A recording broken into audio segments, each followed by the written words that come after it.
Hello students, we are going to start chapter 3rd science. Chapter name is metals and non-metals. Exercise question answer solve करेंगे अभी हम, और साथ में जो इन टेक्स्ट क्वेश्चन आंसर हैं उनको भी सोल्व करेंगे। चेक करते हैं हम। फर्स्ट आपका which of the following pair will give displacement reactions. आपको पेयर्स दिए गए हैं, उसमें से आपको बताना है कि कौन से पेयर के अंदर डिस्प्लेसमेंट रिएक्शन है। अब चेक कीजिए। सबसे पहले ए पार्ट, ए के अंदर क्या लिखा हुआ है, NaCl solution and copper metal. अब देखिए इसके अंदर आपको चेक करना है कि जो हमें सॉल्यूशन दिया गया है और जो मेटल है, अगर मेटल ज़्यादा रिएक्टिव है सॉल्यूशन की मेटल के कंपैरिजन में तो आपका डिस्प्लेसमेंट रिएक्शन होगा, नहीं तो नहीं होगा। अब फर्स्ट ए के अंदर चेक कीजिए, कॉपर मेटल, और दूसरा जो आपको सॉल्यूशन गिवन है वो किस चीज़ का है, NaCl का। जैसा कि आपको पता है रिएक्टिविटी सीरीज़ कर चुके हैं हम, कॉपर मेटल की जो रिएक्टिविटी है वो सोडियम मेटल से क्या है, कम है, इसलिए फर्स्ट रिएक्शन नहीं होगी। सेकंड रिएक्शन में भी जो एल्युमिनियम मेटल है वो मैग्नीशियम क्लोराइड का जो सॉल्यूशन है उसके अंदर जो मैग्नीशियम मेटल है उस मेटल से रिएक्टिव क्या है, कम है, इसलिए यहाँ पे भी क्या है आपकी डिस्प्लेसमेंट रिएक्शन नहीं होगी। थर्ड चेक कीजिए, सी पार्ट, सिल्वर मेटल है और दूसरा है आपका फेरस सल्फेट जिसके अंदर आपकी आयरन मेटल है, तो आपकी सिल्वर मेटल आयरन मेटल से क्या है, कम रिएक्टिव है, इसलिए ये रिएक्शन भी डिस्प्लेसमेंट रिएक्शन नहीं होगी। उसके बाद नेक्स्ट चेक कीजिए, कॉपर मेटल है और सिल्वर नाइट्रेट सॉल्यूशन है, तो कॉपर मेटल जैसा आपको पता है सिल्वर मेटल से क्या होती है, ज़्यादा रिएक्टिव होती है, तो इसलिए यहाँ पे क्या होगी, डिस्प्लेसमेंट रिएक्शन। तो डिस्प्लेसमेंट रिएक्शन के क्वेश्चन आप तभी सोल्व कर पाएंगे जब आपको पता होगा कि कौन सी मेटल ज़्यादा रिएक्टिव है और कौन सी मेटल कम रिएक्टिव है। Second question, which of the following methods is suitable for preventing an iron frying pan from rusting. Question बोला गया आपको कि आप कौन सा सुटेबल मेथड यूज़ करेंगे। आपको नीचे मेथड्स गिवन है क्या रोकने के लिए। फ्राई पैन है आपका जो कि आयरन मेटल से बनाया गया है, उसको आपको रस्ट होने से बचाना है, तो आप कौन सा मेथड अप्लाई करेंगे। ऑप्शन देखिए क्या क्या है, अप्लाइंग ग्रीस, ग्रीस लगा देंगे हम, या फिर अप्लाइंग पेंट, पेंट कर देंगे हम आयरन फ्राइंग पैन के ऊपर, या सी पार्ट है applying A coating of zinc, zinc metal की कोटिंग कर देंगे हम, या ऑल ऑफ द अबो, ऊपर वाले सारे जो प्रोसेस है वो तीनों के तीनों। तो देखिए जैसे कि आपको पता है हमें फ्राइंग पैन के अंदर हमें खाना बनाना है, तो हमें इस तरह का अप्लाई करना है यहाँ पे मेथड जिससे कि हमारा खाना भी ख़राब ना हो और जो हमारी कोटिंग है वो भी रिमूव ना हो। देखो हम ग्रीस नहीं लगा सकते, पेंट नहीं लगा सकते, क्योंकि ये क्या हो जाएंगे, ये जब इनको गर्म किया जाएगा तो क्या हो जाएगा, ये दोनों के दोनों हमारे ख़राब हो जाएंगे। अब हम क्या करेंगे, कैसे प्रिवेंट करेंगे आयरन फ्राइंग पैन को रस्टिंग होने से, applying a coating of zinc, हम जिंक मेटल की कोटिंग कर देंगे आयरन फ्राइंग पैन के ऊपर, जिससे क्या होगा, जो हमारी आयरन मेटल है वो रस्टिंग से प्रिवेंट हो जाएगी। तो यही बताया गया है इसमें आपको कि क्योंकि अगर हम बार बार खाने को गर्म करेंगे, खाना पकाएंगे, तो हीट करने से, वॉश करने से जो कोटिंग होती है ग्रीस की और पेंट की वो क्या हो जाएगी, डेस्ट्रॉय हो जाएगी। Next question, question number third, an element react with oxygen to give a compound with a high melting point. This compound is also soluble in water. The element is likely to be. आपको बोला गया कि कोई भी एक element है, चार option given है, इनके अंदर से कोई भी एलिमेंट है like calcium, carbon, silicon and iron, जो रिएक्शन करेगा वो एलिमेंट ऑक्सीजन के साथ और एक ऐसा कंपाउंड बनाएगा वो जिसका मेल्टिंग पॉइंट क्या होगा, ज़्यादा होगा, तो उस कंपाउंड का नाम बताना आपको, और साथ में जो कंपाउंड आपका बनेगा वो वाटर के अंदर क्या है, सोल्यूबल भी है। तो कौन सा ऐसा कंपाउंड है जो वाटर के अंदर सोल्यूबल भी होगा और जिसका मेल्टिंग पॉइंट भी क्या होगा, ज़्यादा होगा, तो आपका वो है आपका एलिमेंट कैल्शियम, क्योंकि कैल्शियम की जब ऑक्सीजन से रिएक्शन होगी तो क्या बनेगा आपका कैल्शियम ऑक्साइड, और कैल्शियम ऑक्साइड क्योंकि आपका कैसा कंपाउंड है, आयनिक कंपाउंड है, तो आयनिक कंपाउंड का मेल्टिंग पॉइंट भी क्या होता है, ज़्यादा होता है। और जो आपका कैल्शियम ऑक्साइड बना है अगर उसकी रिएक्शन हम वाटर के साथ करवाएंगे तो क्या बन जाएगा हमारे पास, कैल्शियम हाइड्रोक्साइड, और कैल्शियम हाइड्रोक्साइड क्या आपका वाटर के अंदर सोल्यूबल फॉर्म आ जाएगी। तो जैसे क्या था हमारे पास यहाँ पे कैल्शियम ऑक्साइड था वाटर से रिएक्शन की तो क्या बनेगा हमारे पास यहाँ पे calcium hydroxide. Next question check कीजिए। Food cans are coated with tin and not with zinc because, जो हमारे खाने की जो कैंस होती हैं, जो फूड कैंस होती है जिसके अंदर हम फूड को स्टोर करते हैं, उनके अंदर जो कोटिंग होती है वो टिन मेटल की जाती है। Note with zinc, zinc metal की कोटिंग नहीं की जाती, ऐसा क्यों? ऑप्शंस आपको गिवन है, लेकिन इस ऑप्शन में से जो आपका राइट आंसर है वो क्या है? क्योंकि देखो जो आपकी टिन से कोटिंग की जाती है, क्यों की जाती है? क्योंकि जो टिन की रिएक्टिविटी है वो जिंक मेटल से क्या है? कम है। आप बोल सकते हो कि जो जिंक है वो ज़्यादा रिएक्टिव है और जो टिन मेटल है वो रिएक्टिव क्या है? कम है। तो इसलिए हम किसकी कोटिंग करते हैं? टिन मेटल की। किसके कंपेयर में? जिंक मेटल के कंपेयर में। Next question, question number 5, you are given a hammer, a battery, a bulb, wire and switches. उसके बाद क्वेश्चन दिया गया है यहाँ पे, how could you use them to distinguish between samples of metals and non metals. आपको metal और non metal के सैंपल दिए गए हैं। आप ऊपर गिवन जो चीज़ें आपकी हैमर है, बैटरी है, बल्ब है, वायर है, स्विच है, उनके बेसिस पे मेटल और नॉन मेटल को कैसे डिस्टिंग्विश करेंगे। B question, assess the usefulness of these test in distinguish between metal and non metal। आपने कौन सी प्रॉपर्टी यूज़ की है इन टेस्ट के बेसिस पे जिसकी वजह से आप मेटल और नॉन मेटल को डिफ्रेंशिएट कर पाए हैं। तो सबसे पहले आपको पता है हैमर के साथ अगर हम किसी भी सैंपल को बीट करेंगे, अगर वो सैंपल हमारा मेटल होगा तो मेटल क्या होती है? मेलिएबल होती है, मतलब वो किसके अंदर कन्वर्ट हो जाएंगी? थिन शीट्स के अंदर। और नॉन मेटल के अंदर ये प्रॉपर्टी प्रेजेंट नहीं होती। दूसरा, अगर हैमर, बैटरी, बल्ब और स्विचेस का यूज़ करके एक हम सर्किट बना देंगे, इलेक्ट्रिक सर्किट, और अगर हमारा इलेक्ट्रिक सर्किट के अंदर से इलेक्ट्रिसिटी पास हो रही है तो हम बोल देंगे कि वो हमारी मेटल है। अगर सर्किट के अंदर से इलेक्ट्रिसिटी पास नहीं हो रही है तो आप क्या बोल सकते हो कि वो हमारी क्या होगी? Non metal. तो यहाँ पे हमने सारा क्या यूज़ किया है? फिजिकल प्रॉपर्टीज़ को यूज़ किया है। तो जो मेटल और नॉन मेटल के बीच में जो डिफ्रेंशिएट किया है हमने, वो किस बेस पे किया है? फिजिकल प्रॉपर्टीज़ के बेस पे। यहाँ पे हमने कोई भी केमिकल रिएक्शन इन्वॉल्व नहीं की है। तो ये हो गया आपका ए और बी पार्ट का answer. Next most important question, what are amphoteric oxides. Amphoteric oxides क्या है? एग्जाम्पल के साथ आपको एक्सप्लेन करना है। देखिए, एम्फोटेरिक ऑक्साइड वो मेटल के ऑक्साइड होते हैं जो एसिड की तरह भी बिहेव करते हैं और कभी कभी वो बेस की तरह भी बिहेव करते हैं। ऐसे मेटल ऑक्साइड जो एसिड की तरह बिहेव करे और किसकी तरह बिहेव करे? बेसिस की तरह बिहेव। उन मेटल ऑक्साइड को हम क्या बोलते हैं? Amphoteric oxide.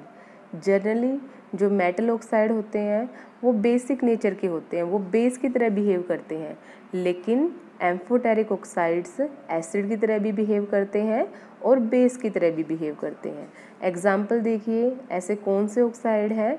सबसे पहले यहाँ पे आप देखिए एल्यूमिनियम ऑक्साइड। एल्यूमिनियम ऑक्साइड ने यहाँ पे किसके साथ रिएक्शन करके रखी है? हाइड्रोक्लोरिक एसिड के साथ। फॉर्मेशन किस चीज़ की हुई है? सोल्ट की हुई है और साथ में वाटर की हुई है। तो यहाँ पे जो एल्यूमिनियम ऑक्साइड है यहाँ पे किसकी तरह बेस रिएक्ट कर रहा है? यहाँ पे बिहेव कर रहा है यहाँ पे बेस की तरह। दूसरी उसकी रिएक्शन चेक कीजिए, अभी आपने क्या लिया? Al2O3 और इसकी रिएक्शन किसके साथ करवाई आपने? सोडियम हाइड्रोक्साइड के साथ। तो सोडियम हाइड्रोक्साइड क्या है? बेस है, और यहाँ पे इस रिएक्शन के अंदर एल्यूमिनियम ऑक्साइड किसकी तरह बिहेव कर रहा है? एसिड के तरह। तो फर्स्ट रिएक्शन में बेस की तरह बिहेव किया एल्यूमिनियम ऑक्साइड ने, और सेकेंड रिएक्शन में किसकी तरह बिहेव किया है यहाँ पे एल्यूमिनियम ऑक्साइड ने? एसिड की तरह। तो आप बोल सकते हैं ऐसे ऑक्साइड, ऐसे मेटल ऑक्साइड जो एसिड की तरह भी बिहेव करें और बेस की तरह भी बिहेव करें, उनको हम क्या बोलते हैं? Amphoteric oxide. एल्यूमिनियम ऑक्साइड याद रखेंगे आप। दूसरा है आपका जिंक ऑक्साइड। ये दोनों के दोनों आपके क्या हैं? Amphoteric oxides. Next question, name two metals which will displace hydrogen from dilute acid and two metals which will not. अब देखो, जो भी मेटल आपकी हाइड्रोजन से ज़्यादा रिएक्टिव है, हाइड्रोजन से ज़्यादा रिएक्टिव है, वो सारे क्या करेंगी, डिस्प्लेसमेंट रिएक्शन शो करेंगी। और जो भी मेटल आपकी हाइड्रोजन से कम रिएक्टिव है वो आपकी डाइल्यूट एसिड के साथ डिस्प्लेसमेंट रिएक्शन शो नहीं करेंगी। जैसे कि हमने रिएक्टिविटी सीरीज़ के अंदर किया था, कैटरीना ने कार मांगी अल्टो जैन फरारी, फिर भी क्यों मिली सिल्वर ओडी। तो यहाँ पे हमने बीच में एक हाइड्रोजन नॉन मेटल को भी प्लेस करके दिखाया था कि जो हाइड्रोजन से ऊपर जो मेटल हैं वो सारे के सारे क्या हैं, हाइड्रोजन से ज़्यादा रिएक्टिव हैं, और जो हाइड्रोजन से नीचे मेटल हैं वो सारे के सारे क्या है, हाइड्रोजन से कम रिएक्टिव हैं, वो डाइल्यूट एसिड से रिएक्शंस नहीं करेंगी। तो यहीं पे आप एग्जाम्पल चेक कीजिए कौन करेगा और कौन नहीं करेगा। सबसे पहले आपकी सोडियम मेटल है, पोटाशियम मेटल है, इसके अलावा आपकी कैल्शियम है, मैग्नीशियम है, एल्युमिनियम है, जिंक है, आयरन है, ये सारी की सारी मेटल क्या है, हाइड्रोजन से ज़्यादा रिएक्टिव है। तो ये सभी क्या करेंगी, डिस्प्लेसमेंट रिएक्शन शो करेंगी, किसके साथ, डाइल्यूट एसिड। डाइल्यूट एसिड आपका सल्फ्यूरिक एसिड भी हो सकता है, नाइट्रिक एसिड भी हो सकता है। दूसरा, जो मेटल लेस रिएक्टिव है हाइड्रोजन से वो डिस्प्लेसमेंट शो नहीं करेंगी। उन मेटल के नाम क्या क्या है यहाँ पे, कॉपर है, सिल्वर है, प्लेटिनम है, गोल्ड है, ये डाइल्यूट एसिड से डिस्प्लेसमेंट रिएक्शन शो नहीं करते हैं। Next question number 8, in the electrolytic refining of metal M what would you take as anode and cathode and the electrolyte. देखो आपको पता ही होगा हमने सारी की सारी मेटल्स को क्या कर लिया है, प्योरीफाई कर लिया है, लेकिन जो हमारे पास जो मेटल आती हैं वो 100% प्योर नहीं है, कुछ ना कुछ उनके अंदर क्या ऐड होती है, इम्प्योरिटी ऐड होती है। तो उस इम्प्योरिटी को हटाने के लिए हम कौन सा मेथड यूज़ करते हैं, इलेक्ट्रोलिटिक रिफाइनिंग। तो इलेक्ट्रोलिटिक रिफाइनिंग करने के लिए आपको एनोड पे क्या लेना है, कैथोड पे क्या लेना है, आपको इलेक्ट्रोलाइट क्या यूज़ करना है, आपको उनके नाम बताने हैं।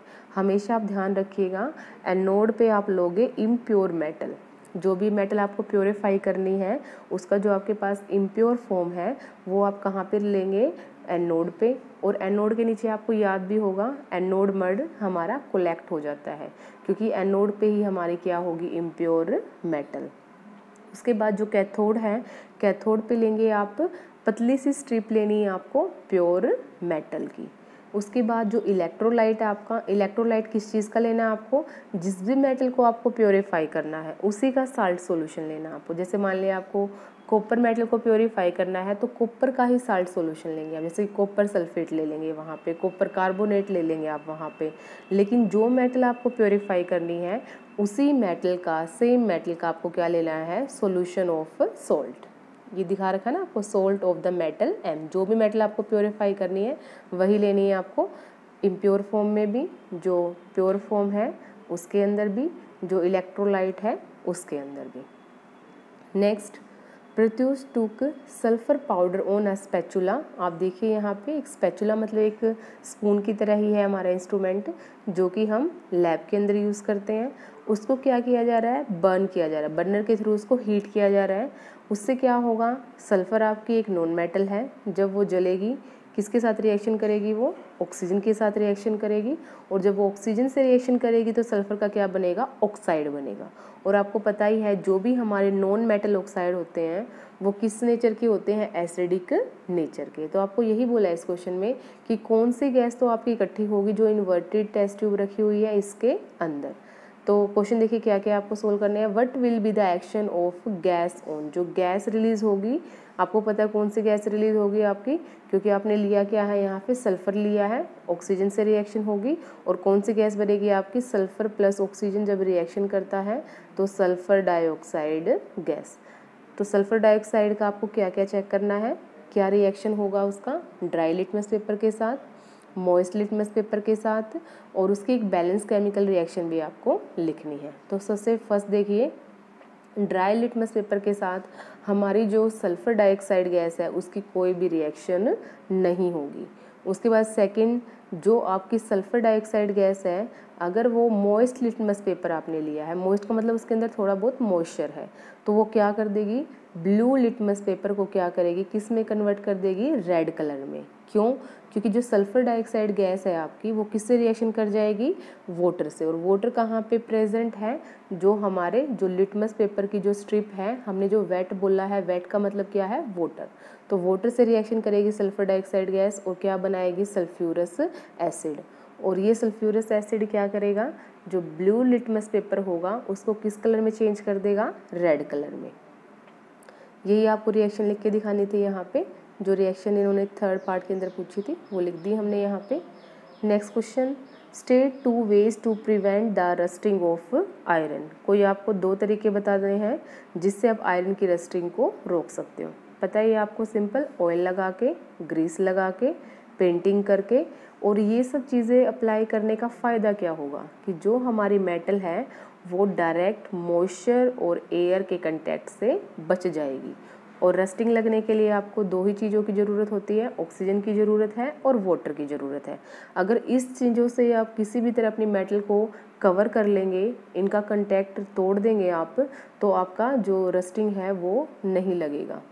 दूसरा आपके पास है गैल्वेनाइजेशन। गैल्वेनाइजेशन क्या होता है, जिस प्रोसेस के अंदर हम आयरन मेटल के ऊपर किसी दूसरी मेटल, दूसरी कौन सी metal, zinc metal, zinc metal की कोटिंग कर देंगे, तो उससे क्या हो जाएगा, जो आपकी आयरन मेटल है वो डायरेक्ट ऑक्सीजन और मॉइस्चर के कंटैक्ट के अंदर नहीं आएगी।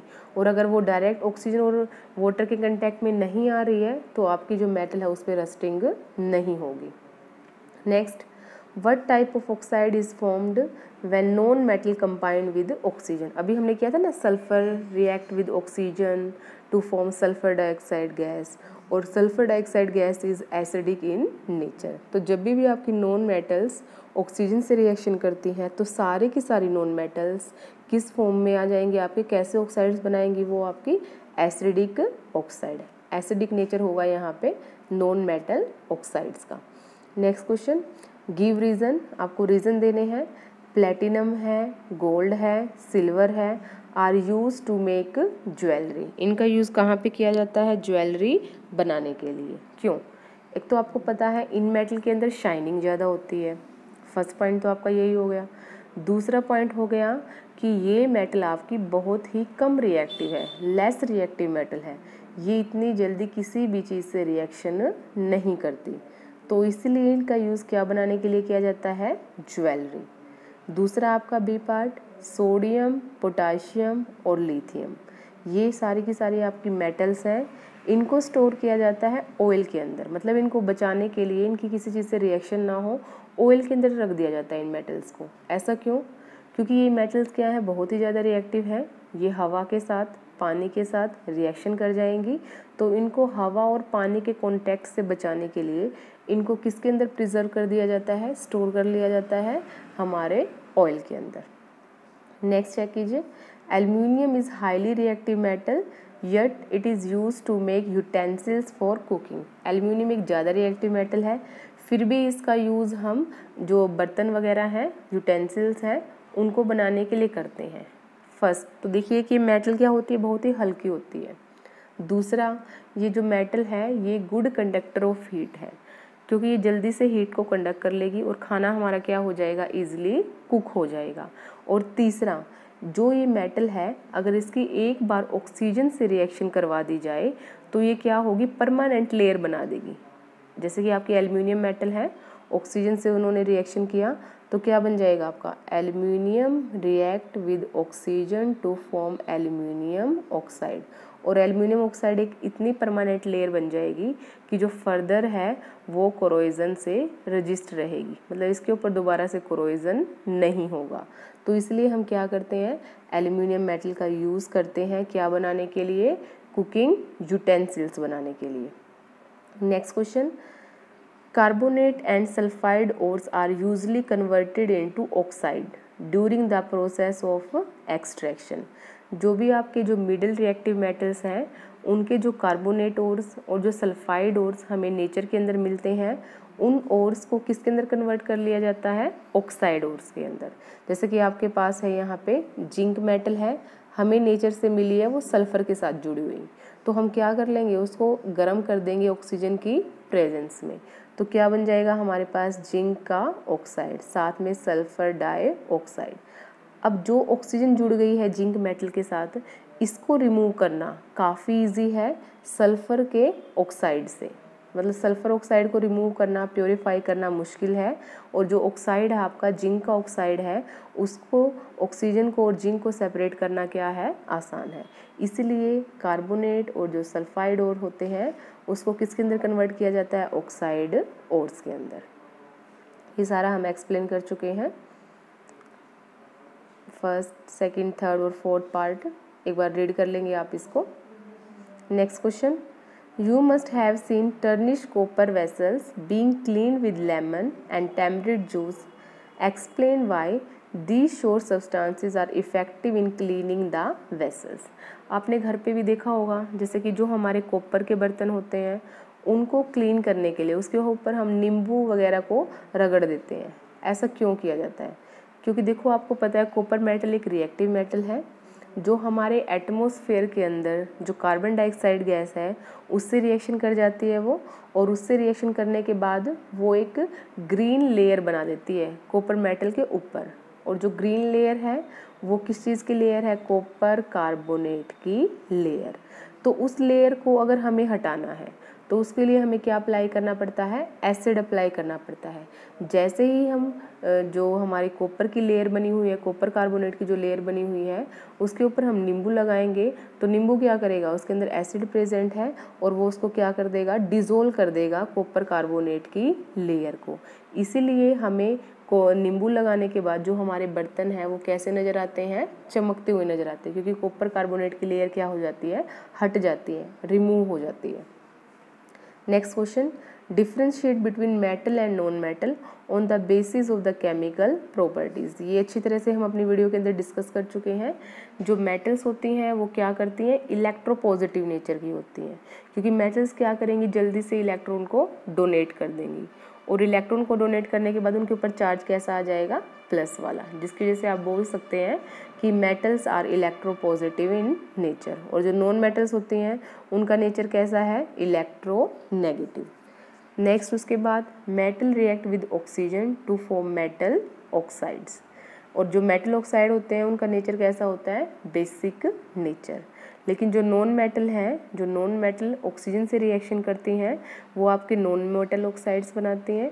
और जो नॉन मेटल ऑक्साइड का नेचर है ज़्यादातर तो एसिडिक होता है, लेकिन कुछ एक नॉन मेटल ऑक्साइड्स आपके न्यूट्रल ऑक्साइड्स की फॉर्म भी होते हैं। नेक्स्ट आपका metal react with water to form metal hydroxide, और साथ में कौन सी गैस रिलीज होती है, hydrogen gas.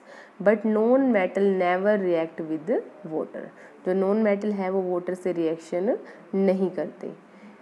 Metals react with dilute acid to evolve hydrogen gas. इसके बारे में हम पीछे क्वेश्चन में बात कर चुके हैं कि जो हमारी ज़्यादा रिएक्टिव मेटल होती हैं वो डाइल्यूट एसिड से रिएक्शन करके क्या कर देती है, हाइड्रोजन गैस की फॉर्मेशन करती हैं। लेकिन जो हमारी नॉन मेटल्स होती हैं वो कभी भी डाइल्यूट एसिड से कोई भी रिएक्शन शो नहीं करती। मेटल शो डिस्प्लेसमेंट रिएक्शंस, लेकिन नॉन मेटल्स हैं वो क्या करेंगी, वो भी रिएक्शन शो करेंगी, किसके साथ, साल्ट सॉल्यूशन के साथ। ना लास्ट पॉइंट आपका important point, they act as reducing agent. जो आपकी नॉन मेटल्स ऑक्साइड है या मेटल्स हैं वो क्या करती हैं, इलेक्ट्रॉन को डोनेट कर देती हैं, जिनकी वजह से उनका नेचर कैसा आता है, reducing nature. But non metal किसकी तरह बिहेव करेंगी, ऑक्सीडाइजिंग एजेंट की तरह। क्यों ऑक्सीडाइजिंग एजेंट की तरह काम करता है, जो ऑक्सीजन को क्या कर लेगा, जो इलेक्ट्रॉन को क्या कर लेगा, गेन कर लेगा। मेटल इलेक्ट्रॉन का लॉस करती हैं और नॉन मेटल इलेक्ट्रॉन का गेन करती हैं। Now next question, a man went door to door polishing a goldsmith, he promised to bring the glitter of gold, he promised to bring back the glitter of old and dull gold ornaments। देखो इस question को मैं वैसे ही समझा देती हूँ आपको। क्या है, एक ना कोई भी जैसे कि गोल्ड को साफ करने वाला कोई भी man went door to door, मतलब घर घर जाके वो क्या करता है, गोल्ड की सफाई करता है, गोल्ड ऑर्नामेंट्स की। और उसका कहना क्या है, वो बोल रहा है कि अगर उसको गोल्ड के ऑर्नामेंट्स दिए जाएंगे तो वो क्या कर देगा, उनको चमक ला देगा उनकी वापस, जैसे चमक उनकी पहले थी। तो ऐसा क्या यूज़ कर रहा है वो, कौन सा सॉल्यूशन उसने यूज़ किया है कि जो हमारा गोल्ड है उसकी शाइनिंग वापस आ गई है। तो इसमें यही आंसर बताया गया है आपको। तो देखिए क्या है, क्वेश्चन को एक बार अच्छी तरह से आप रीड कर लेंगे क्या बताया गया है। देखिए इसके अंदर बोला गया आपका, he must have dipped the gold metal in the solution of aqua regia, कि जो गोल्ड के अंदर जो चमक आई है वो किस वजह से आई है। हम अपनी वीडियो में कर चुके हैं कि जो एक्वा रीजिया होता है वो एक फ्रेशली प्रिपेयर्ड मिक्सचर होता है नाइट्रिक एसिड और आपका हाइड्रोक्लोरिक एसिड का, और ये काफ़ी कोरोसिव लिक्विड होता है, फ्यूमिंग लिक्विड होता है, और इसके अंदर इतनी ज़्यादा पावर होती है कि ये गोल्ड को भी क्या कर लेता है, अपने अंदर डिज़ोल्व कर लेता है।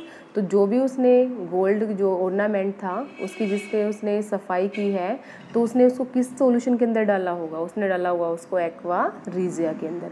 और एक्वा रीजिया का काम क्या होता है, जो गोल्ड के बाहर जो आउटर लेयर है उसको क्या कर देता है, वो डिज़ोल्व कर देता है। और अगर बाहर की लेयर डिज़ोल्व हो जाएगी तो जो अंदर वाली लेयर है वो हमें कैसे नज़र आएगी, शाइनिंग लेयर। लेकिन इससे क्या होगा, अगर गोल्ड की लेयर को डिज़ोल्व करेगा तो गोल्ड का वेट क्या हो जाएगा, कम हो जाएगा। तो इस तरह से हमें अगर कोई भी डोर टू डोर ऐसे बोलता है कि वो गोल्ड के ऑर्नामेंट्स को साफ़ कर देगा, हमें कभी भी ऐसा नहीं करना चाहिए, क्योंकि वो क्या कर रहा है, वो आपके गोल्ड के वेट को क्या कर रहा है, डिज़ोल्व कर रहा है। जिस सॉल्यूशन के अंदर उसने साफ़ किया है, जो उसने फ्यूमिंग लिक्विड यूज़ किया है, एक्वा रीजिया जो उसने बनाया होगा, उसके अंदर आपका गोल्ड डिज़ोल्व होकर उस सॉल्यूशन के अंदर ही रह जाएगा।